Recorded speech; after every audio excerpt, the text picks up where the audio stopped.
Good morning students.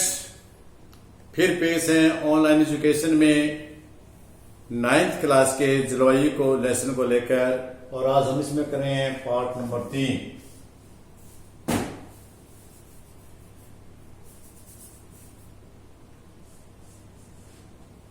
हम आज part number 3 करेंगे। पार्ट नंबर 3 में हम कुछ इस पाठ में आए कुछ टेक्निकल शब्द व खास परिभाषाएं या कुछ खास वर्ड जो आपके लिए बड़े हेल्पफुल होंगे उनके बारे में चर्चा करेंगे। तो ध्यान से सीखने का प्रयास करेंगे।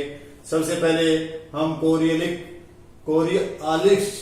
कोरियालिस से शब्द से जानकारी लेते हैं। शब्द है बिल्कुल टेक्निकल और हमारे 9th क्लास के बच्चों के लिए बिल्कुल नया। ये क्या है बेटा? ये क्या होता है कि हमारी पृथ्वी अपने ध्रुव के सूर्य के गिर्द भी तो घूमती है, लेकिन अपने ध्रुव के गिर्द घूमती है तो उसके विपरीत दिशा में एक घूर्णन के आभासी बल प्रकट होता है। जब पृथ्वी घूमती है तो जब जैसे कोई चीज चलेगी तो उसका पीछे की तरफ धक्का लगेगा या आभासी बल होता है, आभास होता है, उसको हम कोरियालिस बल बोलते हैं।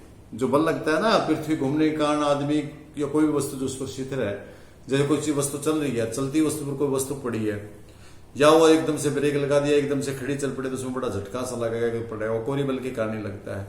तो कोरी बल आपकी आभासी बल होता है घूर्णन गति के कारण। दूसरा है एल नीनो।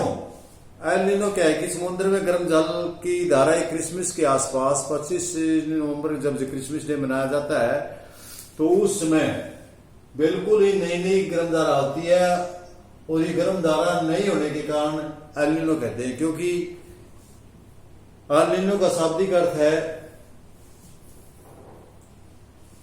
बच्चा। एलिनो स्पेनिश भाषा से एलोनिस है, ये स्पेनी भाषा का शब्द है और इसका मतलब होता है बच्चा या ना नवजात बच्चा या नई नई धारा।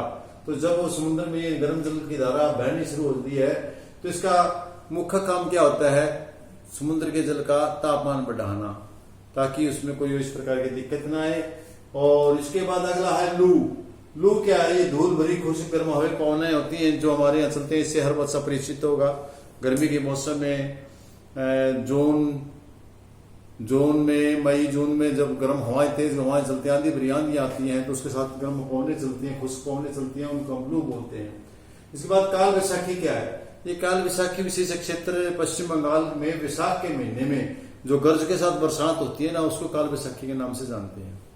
फिर सुने, पश्चिम बंगाल में वैशाख के महीने में गर्ज के साथ, जोरदार गर्ज के साथ बरसात होती है, मानसून वर्षा होती है, उसको हम काल वैशाख के नाम से जानते हैं। आम्र वर्षा कर्नाटक और केरल, क्योंकि नीचे समुद्र में ही है, यहाँ के केरल है और यह कर्नाटक है। यहाँ जब पवनें इधर से इधर चलती हैं तो शुरू में जो वर्षा यहाँ करती है उसको आम्र वर्षा करते हैं, जो प्रारंभिक वर्षा होती है। या हम यूं कहें कि मानसून आने से पूर्व की वर्षा, क्योंकि मानसून आने से पूर्व वर्षा होती है यहाँ पर, और उसमें आमों पर भरपूर मात्रा में फल आया हुआ आता है। उसी आधार पर इसको आम्र वर्षा का नाम दिया गया है।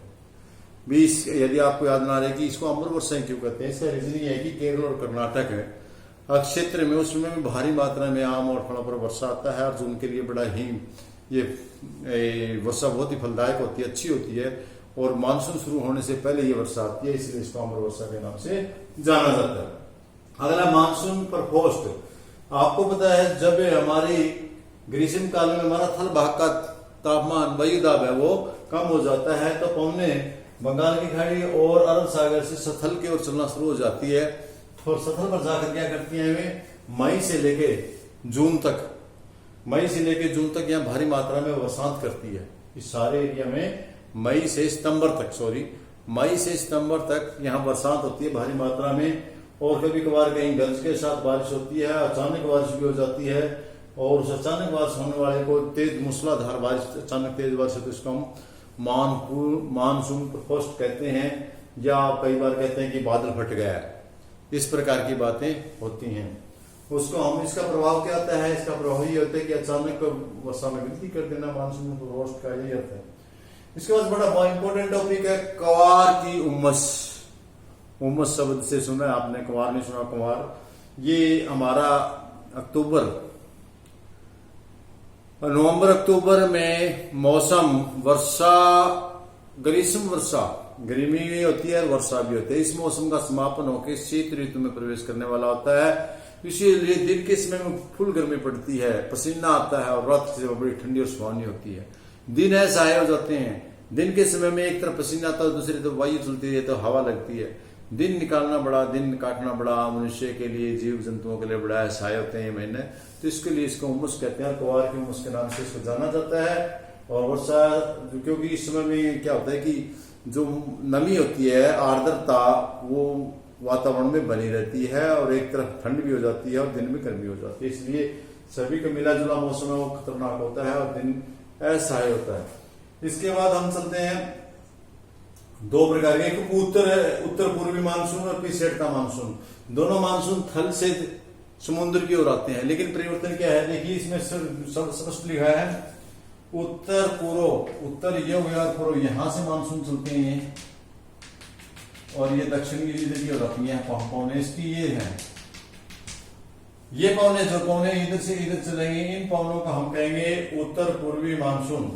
ये मानसून इधर से इधर क्यों चलती हैं, इसका ये कारण है कि शीत ऋतु में यहाँ जो हिंद महासागर है, या क्या कहते हैं इसको, अरब सागर, अरब सागर में वायु का तापमान क्या हो जाता है, वायु दाब कम हो जाता है और यहाँ शीत ऋतु में अधिक हो जाता है। यहाँ ग्रीष्म ऋतु होती है, ग्रीष्म गर्मी के नीचे हमारे मध्य रेखा है, नीचे जाके श्रीलंका से आगे, तो यहाँ गर्मी होती है। गर्मी के कारण यहाँ का जो पानी वो गर्म हो जाता है, यहाँ का वातावरण है तापमान ज्यादा, ये ठंडा होता है, तो यहाँ ज्यादा भारी है। तो इस अरब सागर वाला स्थान लेने के लिए यहाँ की पौने इधर से इधर आती हैं, लेकिन ये बरसात नहीं करती हैं क्योंकि खुश्क होती हैं और कहीं बरसात नहीं करती हैं। लेकिन कुछ जो ये पौने स्थल चलती हुई इधर से पौने आती हैं शीत ऋतु में, जो जहां पश्चिम बंगाल की खाड़ी से कुछ जो पौने चलती हैं वो चल करके इनसे टकरा करके यहाँ घाट से टकरा करके इस क्षेत्र में तमिलनाडु में बरसात करती है। नीलगिरी पहाड़ है, नीलगिरी पहाड़ से टकराती है, पश्चिमी घाट से टकरा करके यहाँ काफी मात्रा में बारिश करती है। सिर्फ ये तमिलनाडु में ही बारिश होती है शीत ऋतु में, वो इन्हीं के कारण होती है। और खाड़ी में नमी और तमिलनाडु में वर्षा करती है। यहाँ नमी, यहाँ से नमी ले लेती है, ये पीछे से आती है, यहाँ कुछ नहीं होता, लेकिन यहाँ से नमी ले लेती है, ये से उठा लेती है और यहाँ बारिश करती है। अब ये तो थी हमारी उत्तर पूर्वी मानसून। एक पीछे हटता मानसून क्या होता है, पीछे हटता मानसून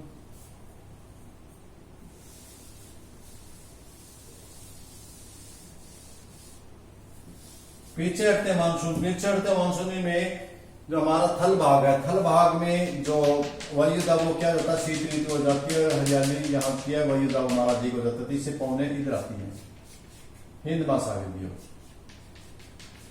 इसकी इधर आ रही थी, इसकी इधर आ रही। ये भी पौने खुश्क होती हैं क्योंकि ये थल भाग से समुद्र की ओर आती हैं, लेकिन ये पौने आते समय आती हैं और ये बंगाल की खाड़ी में की तरफ आती हैं। क्यों आती है, क्योंकि बंगाल की खाड़ी में वायु दाब कम होता है और यहाँ पर वायु दाब अधिक होता है, और वो भाग से सारे के साथ समुद्र की ओर आती है। सारे के साथ उनकी दिशाएं इधर थी, इनकी दिशाएं इधर है, हाँ दोनों है हटती हुई।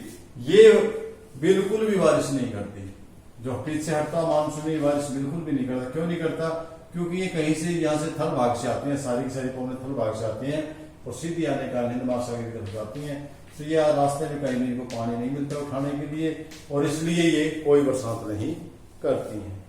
तो ये आज का प्रश्न था, बड़े इंपॉर्टेंट अच्छे प्रश्न थे। इन प्रश्नों के साथ ही हम आज का टॉपिक खत्म करते हैं।